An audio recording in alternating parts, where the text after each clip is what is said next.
Hello friends అందరికీ ఈరోజు వీడియోలో చిక్కుడుకాయ గింజల ఫ్రై ఎలా ప్రిపేర్ చేసుకోవాలో చూద్దాం.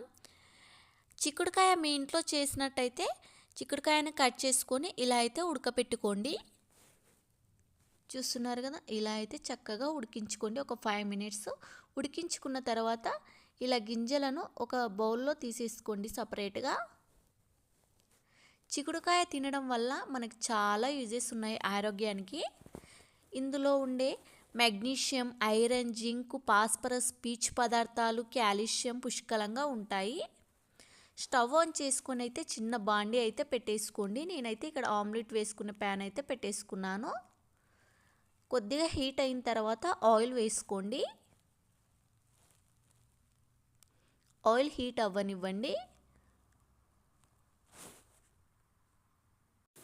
ఆయిల్ హీట్ అయిన తర్వాత జీలకర్ర వేసుకోండి. జీలకర్ర కొద్దిగా ఆయిల్లో ఫ్రై అవ్వనివ్వండి.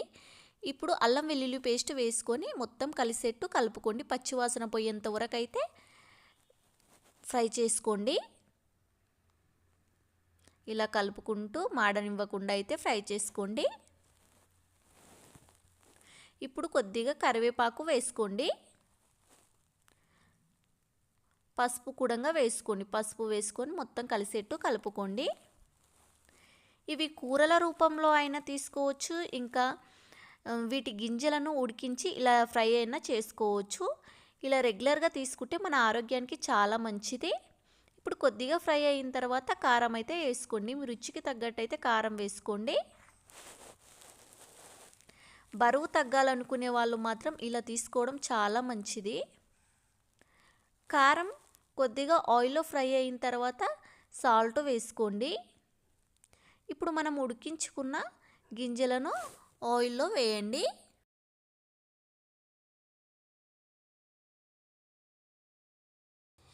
వేసి మొత్తం చక్కగా కలుపుకోవాలి. గింజలకు ఉప్పు కారం చక్కగా పట్టేటట్లు కలుపుకోండి. స్టవ్ అయితే మీడియం లేదా హైలో అస్సలు పెట్టకండి. సిమ్లోనే పెట్టి ఇలా కలుపుకోండి, లేకపోతే మాడిపోతుంది.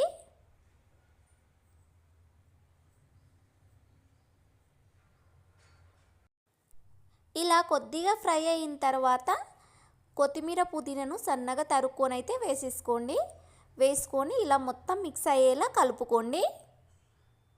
కొత్తిమీర పుదీనాను వేసిన తర్వాత 1 మినిట్ అయితే ఫ్రై చేసుకోవాలి.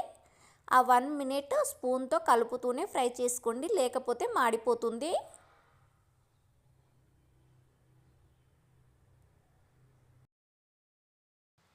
ఈ చిక్కుడుకాయ గింజల్లో పీచు పదార్థం ఉండడం వల్ల మన జీర్ణక్రియ ఆరోగ్యంగా ఉంచుతుంది.